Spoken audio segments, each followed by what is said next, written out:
به نام خدا. سلام خدمت دانش آموزان عزیز در پایه نهم. من خدایاری هستم، دبیر زبان انگلیسی شما و آغاز سال تحصیلی جدید رو به همه شما عزیزان تبریک عرض می‌کنم. امیدوارم حال همگیتون خوب باشه و آماده باشین که اولین جلسه از درس شیرین زبان انگلیسی پایه نهم رو با هم شروع کنیم. عنوان درس اول شما personality، ویژگی های شخصیتی هستش و ما قراره توی این درس با یک سری صفات به زبان انگلیسی آشنا بشیم و همونطور که در کتاب 7 و 8 هم خوندین، لازمه شروع هر درسی خوندن فوتو دیکشنری هست که در انتهای کتابتون قرار داره که به ما لغات مربوط به درس جدید رو یاد میده. لطفاً برین به صفحه فوتو دیکشنری درس اولتون و هر لغت رو بعد از من تکرار کنید. اولین واژه an angry kid.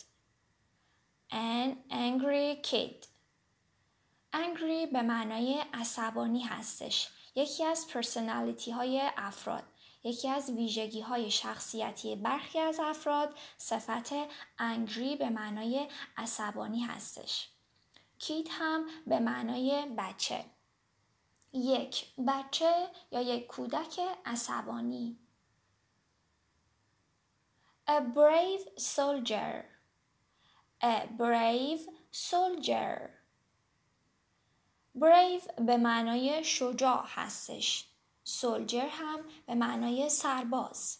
A brave soldier. لطفاً بعد از من تکرار کنید. A brave soldier میشه یک سرباز شجاع. سومین واژه a careless man. A careless man. careless به معنای بی‌دقت، بی‌توجه، من هم به معنای مرد. یک مرد بی‌دقت. A careless man. این قسمت a cruel boy. A cruel boy. cruel به معنای بی‌رحم و به معنای زورگو هستش. boy هم به معنای پسر. یک پسر زورگو. A cruel boy. cruel زورگو و هم معنای بی‌رحمم میده. واژه بعد a funny story. A funny story. funny به معنای خنده‌دار هستش.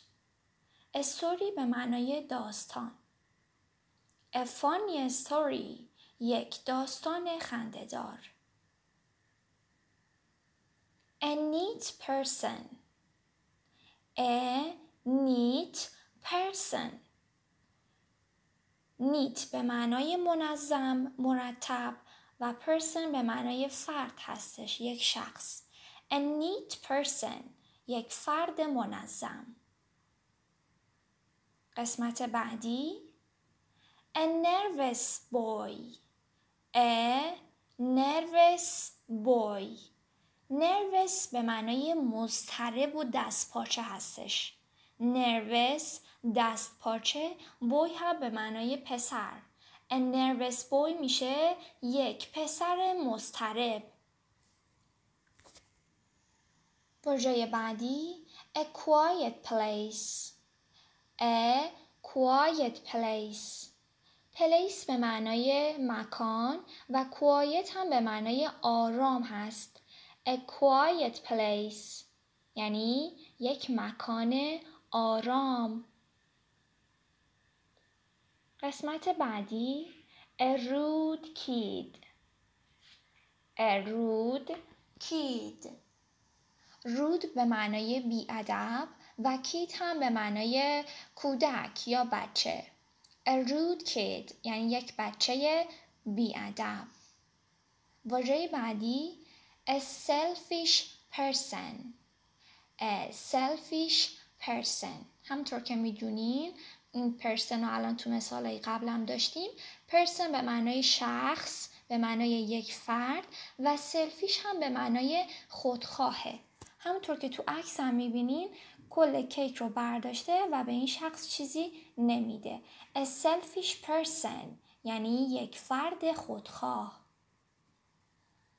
این قسمت A lazy person. A lazy person.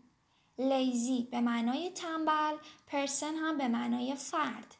A lazy person میشه یک فرد تنبل. این قسمت A shy girl. A shy girl. girl به معنای دختر و shy به معنای خجالتی هستش.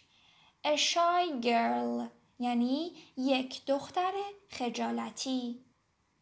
و واژه آخر A generous girl.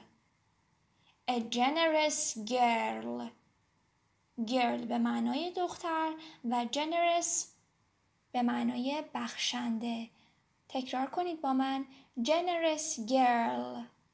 A generous girl یعنی یک دختر بخشنده.